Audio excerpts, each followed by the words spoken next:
Hi. So I'm doing a check-in because I've had so many powerful awakenings while I'm here in I wanted to say Vietnam, but while I'm here in Cambodia. And one of the things that's happening is I have stayed in Siam Reap for 4 weeks. And there's a part of me that feels like I should move on because I'm here in this phenomenal country and I'm not doing enough exploration. I've been in Siem Reap and I'm very comfortable where I am. I love the people in this guest house. I love the people who own it. I love the people who work in it. I love the neighbors. I love the neighborhood. I just really like Siem Reap. I like it a lot. And, it's a funny place. Cambodians are really warm. Okay, Southeast Asians are warm. I've had this conversation before. Every time I get ready to single out one particular community or one particular culture, and then I think about, all the friends I've made around the world, and I'm like, yeah, but the Nepalese are warm also. Yeah, the Indians are warm, like the world is full of warm people. The thing and this kind of is what I'm talking about. This is what's leading me to even making this video. Now, I'm going to apologize because there's construction going on outside, so hopefully it's not bothering you too much. You can still hear me. But so what I'm noticing is that every time I go to a place, I like it.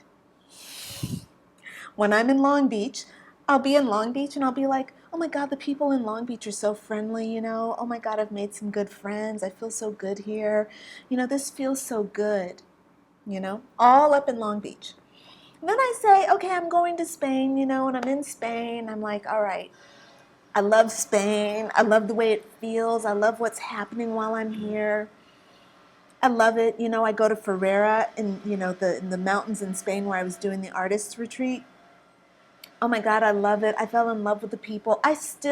When I think about Ferrera, tears come to my eyes. I loved it there so much. And now here I am in Siem Reap, and I'm saying the same thing. I love the people here, I go to the market today. I'm going to upload a video of this. I went on a tour today. I don't usually go on tours, but I thought I'm going to go on a tour and let somebody guide me, tell me what to look at, tell me what's important, not figure it all out for myself. So I go on this tour, and the lead of the tour, there are just two of us. There's me and another guy who's English. He's Indian but English, really beautiful young man. Very handsome, like striking face with these amazing eyes and this big black bushy hair. So cool. And our guide was this lovely Cambodian man. His name is Soka. Soka. And he says, Soka means fine, like I'm fine, like I'm good. I'm a good guy. I'm like, all right, cool. So Soka, part of our tour was to go to this, he took us to the market. So we rode our bikes through this village, and then we went to the market. So, of course, being a dark-skinned woman, and it's not just about the color of my skin, it's also about the feeling of my personality, my being. Cambodians can be quite dark. I've met Cambodians who are as dark as I am. Beautiful, beautiful skin. But they're Asian, so they've got smooth hair and smooth eyebrows and different eyes, but our skin is the same. Some of them have big eyes like I do. Not my eyes are not that big, but compared to Southeast Asian culture, my eyes are kind of more open. So I'm sitting there, trying to figure out why why I'm so different. What makes me so different? Everybody's asking, where are you from? Where are you from? And, people are talking and they're laughing. People, when I walk into a space, people just crack up. They just start laughing. Or they're staring at me like this. And then I say, Susadai, and then they go, this a dye? Like, hi. It's so awesome, man. So one of the things that happened when I was at the market today is I went with my hair in 2 Afro puffs. And believe me, this style is number one, because this is all I can do with my very, very coily, kinky, nappy hair. It's very thick and it's very tight and it does what it wants to do. So it could have rained today, so I needed to make sure that I was prepared. So 2 Afro puffs. So I'm walking through the market and I have the translator there with me now. And the translator's laughing, and he's going, number one, everyone thinks you're really beautiful. And number two, they think your hair is fake. And I'm like, what? Like, oh, no, it's real. It's mine.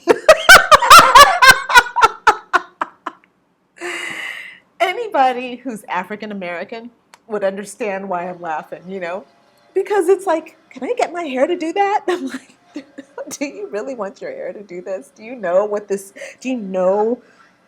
it takes to pull this off?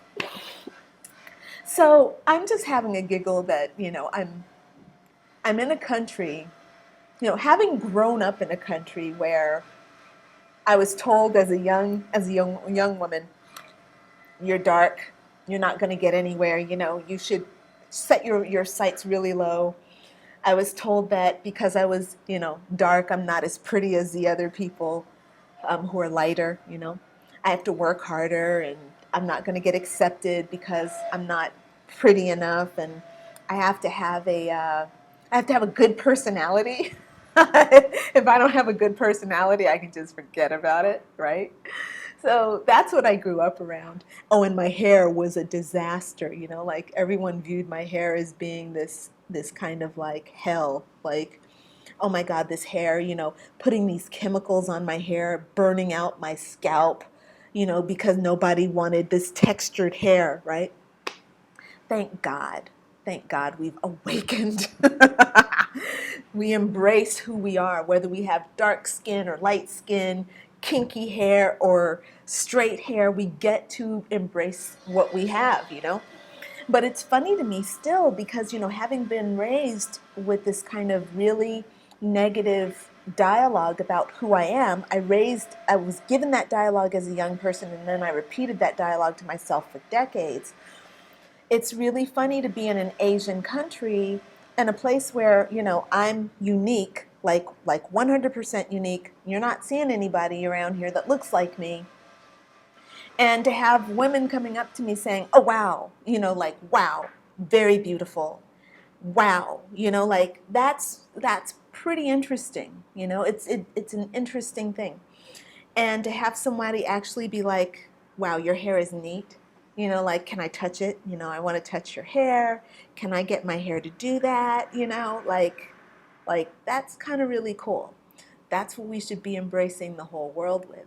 So anyway, I've totally gotten sidetracked because the reason I even sat down to do this video was because I'm here in my homestay. So I've just returned from my tour, and it's time for me to like move on. I'm supposed to be leaving tomorrow, and I said, okay, I'm not going to leave tomorrow. I'll leave on Sunday. I think I'll do my weekly tarot forecast downstairs, and then I'll leave after that. The thing is, I'm sitting here thinking, well, I don't want to leave. And I'm like, I really like it here. I love the people here. It feels really good. I feel at home. I have a rhythm. I feel amazing here. It feels very, very comforting. I'm able to sleep. I've gotten a rhythm. I'm accepting, where I am, who I am. All these things are like wonderful things are falling into place. I'm doing great work. My clients are happy. Everything is like really, really moving forward. And there's this part of me that's like, I want to stay here. I want to be comfortable. And the thing is, as I was walking up the stairs, I thought, wait, hold on. It's not that Siam Reap feels like home. It's that I am at home. I have finally reached the point in my life where I am at home no matter where I am. And the evidence is that I am at home in Long Beach. I can go back to Long Beach right now, and I know that I'm going to find a rhythm. When I was living with Rio and Anthony and Tamario in that house in Long Beach, and I was doing all my workshops there, I was so fucking happy. I loved those people. I loved that house. I loved everything about that experience. And I loved the dogs. I loved the cat. I loved all that. And then I went to Spain, and I would stay in these beautiful, in these gorgeous timeshare places, and they were so awesome, like ocean views and beautiful spaces and wonderful people to the left and to the right and great food. And I'm like, oh, I love it here. I don't ever want to leave, you know? I go in another place in Spain. It's the same thing everywhere I go. I go to Ferrera. I'm absolutely falling in love with Ferrera, as I said earlier, just a minute ago. Just the thought of it brings tears to my eyes. That's how much I love it. And then I realize I'm the one who's going to all these different places in the world, and I'm the one who's calling in these awesome experiences everywhere I go. Duh! Like, and that just occurred to me. I'm sitting here, everywhere I go, I think, oh, I could settle down here. How can I settle down? I'm going to make myself stay. I'm sitting here in Siem Reap, and I'm thinking, okay, I don't want to leave Siem Reap. Maybe I don't need to go to Paris right now. Maybe it's a sign. Duh! I am so at present here in my own heart. I make joy wherever I go. I make joy wherever I go because I feel joy all the damn time. I feel so blessed. I walk around, I look at this door. Every morning I wake up and I give thanks for this door. That's a fantastic door. Who wouldn't give thanks for that door, right? But I also give thanks for my beat up iPad case. You know, I look at my iPad cover and I'm like, God, this thing has been around the world with me. It's crazy. Look at it. It's leather. I got it from Coach. It's a Coach piece. And look at how toe up it is. Bam! Toe up. Coming apart at the seams. Coach makes high quality stuff. I tore that up. I got my old iPad on here and I am still enamored with it every day. Thanks for the iPad. You know, I can feel the love of my life all the time, you know. Thanks for my hair. I love my hair. Thanks for my shirt. I love this shirt, you know. Thanks for my eyeliner. I'm so happy putting on the eyeliner. Oh my God, I love this little stick eyeliner. This morning I was putting on eyeliner and it's a little stick and it's gotten down to this big.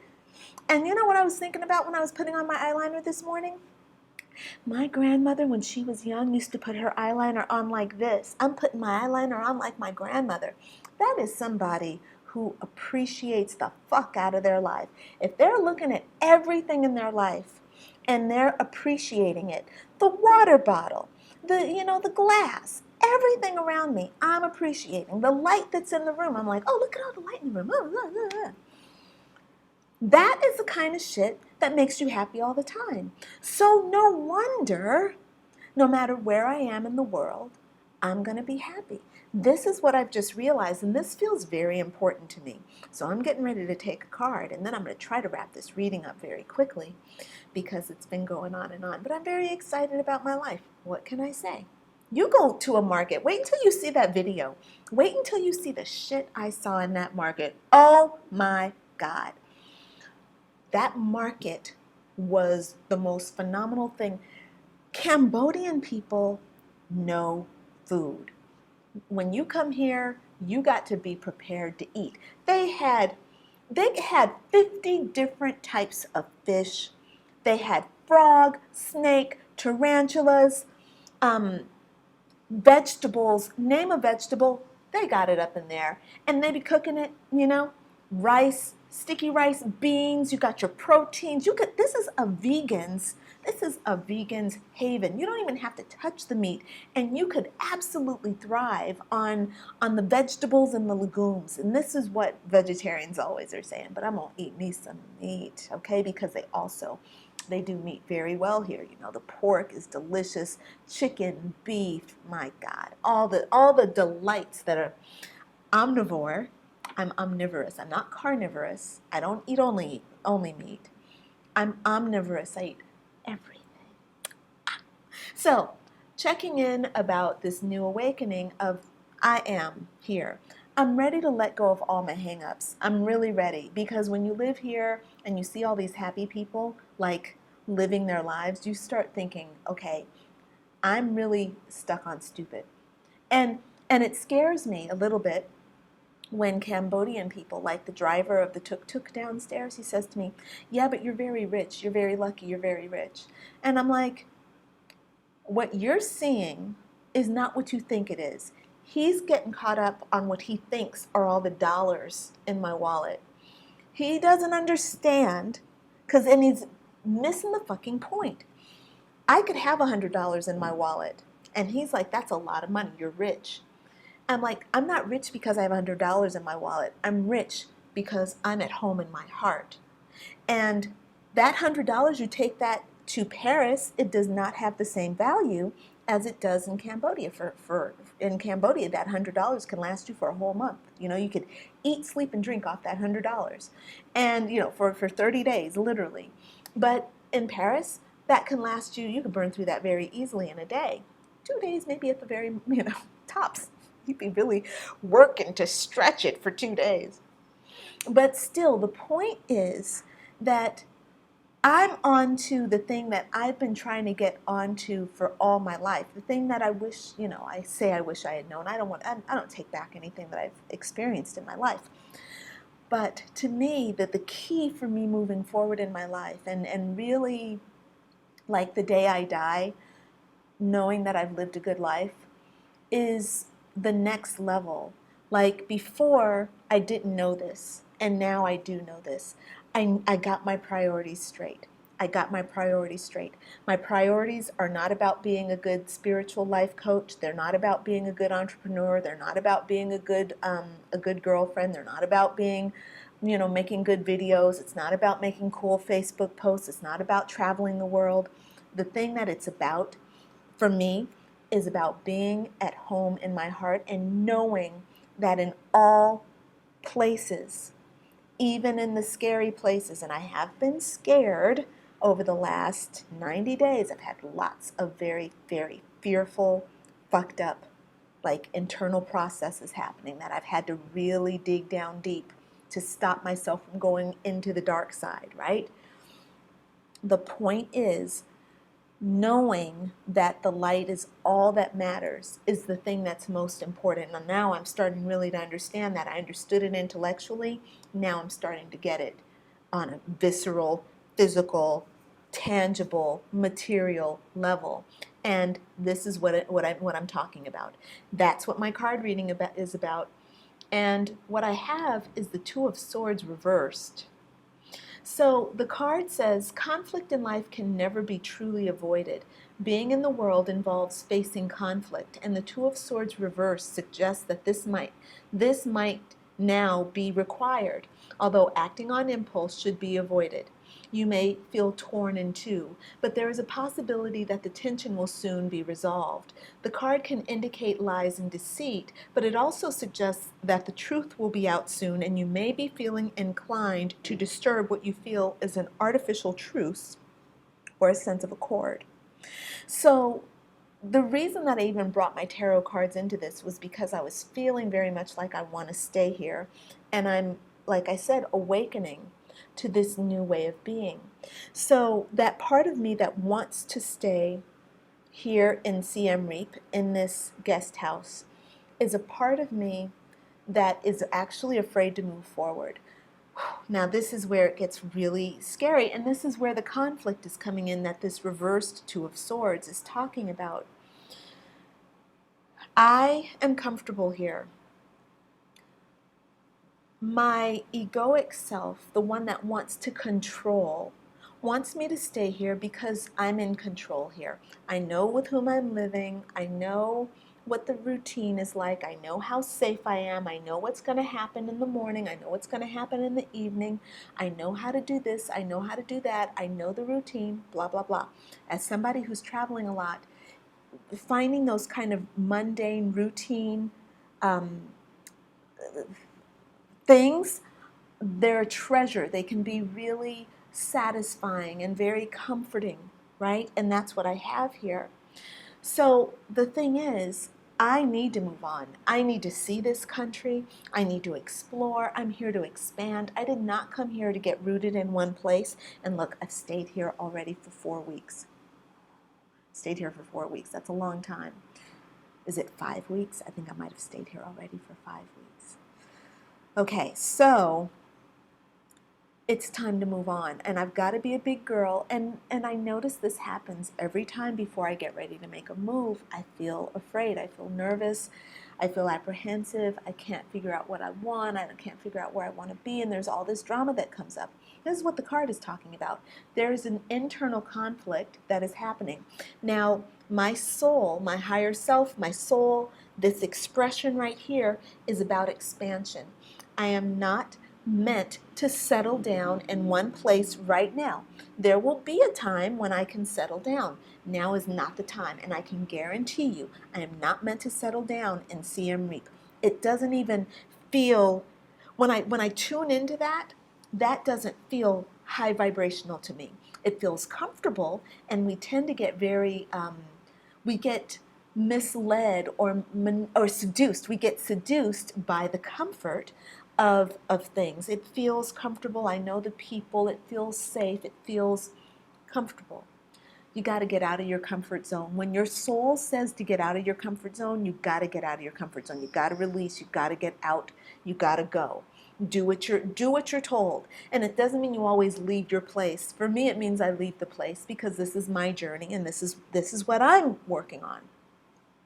But for other people, maybe it's about leaving a job. Maybe it's about leaving a relationship. Maybe it's about shifting gears. Maybe it's about, stopping an old pattern of doing things. Whatever it is for you.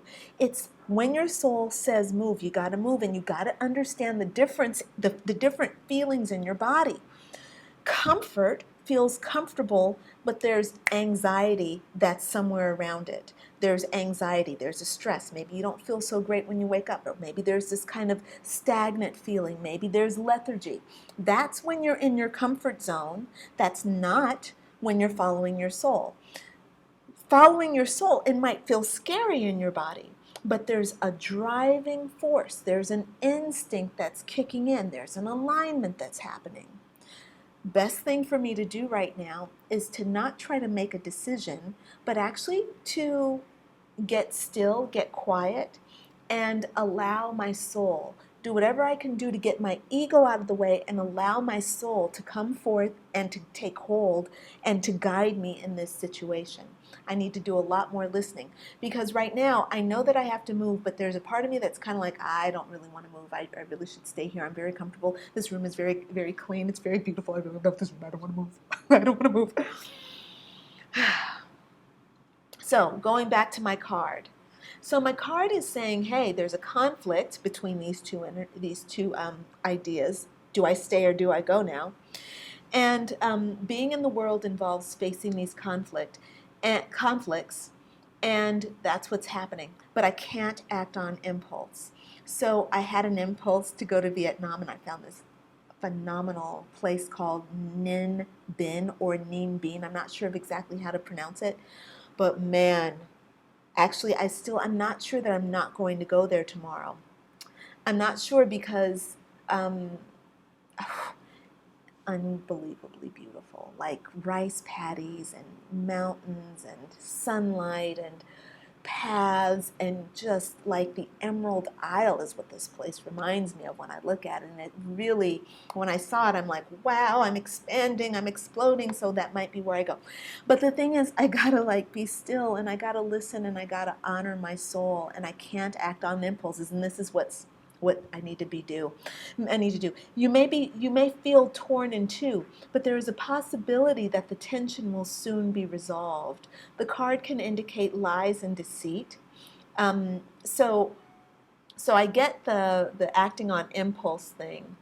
I need to avoid that and being torn in two. And I'm looking forward to the tension being resolved. The thing is, the lies and deceit are coming from this comfort zone. I'm telling you, my friend, the comfort zone is dangerous.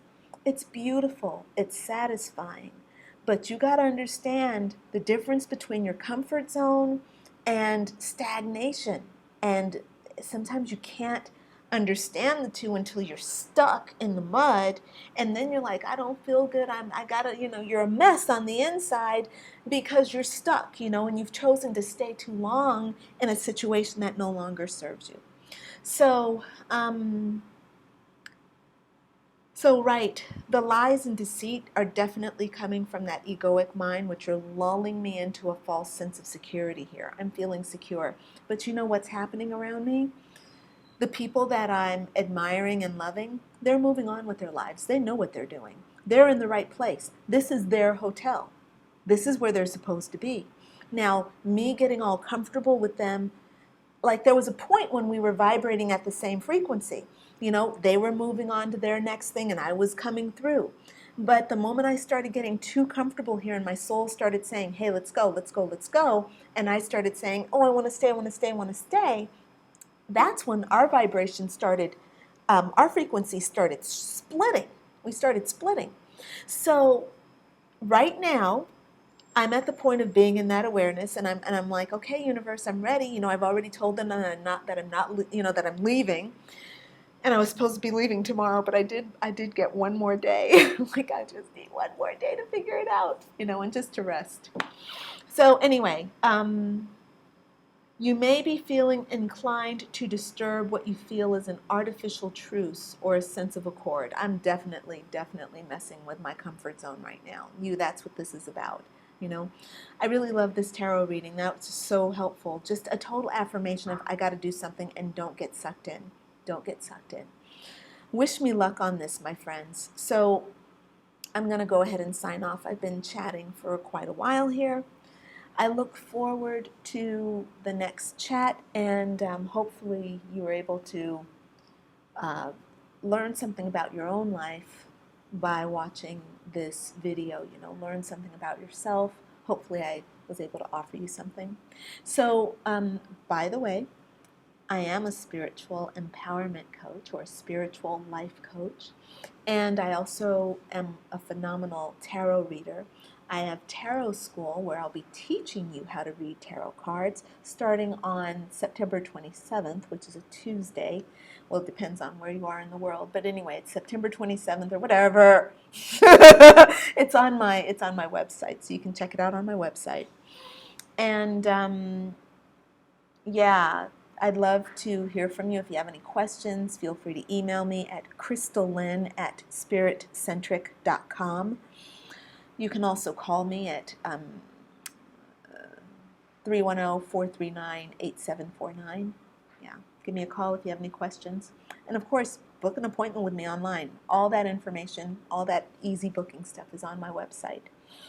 You're invited to book in with me. All right, friend. I'm going to go ahead and sign off, and I wish you a very good, it's Friday here at 4 o'clock in the afternoon, almost 5 o'clock in the afternoon, so I'm wishing you a very good Friday or wherever you are. I'm at the front of the world, by the way, because I'm in Southeast Asia, and we are at the front of the world. It is funny waking up 15 hours ahead of my friends back home in California. That's some funny shit right there. I'm like, I'm 15 hours ahead of you. Wake up. Get up. All right, signing off. Bye for now.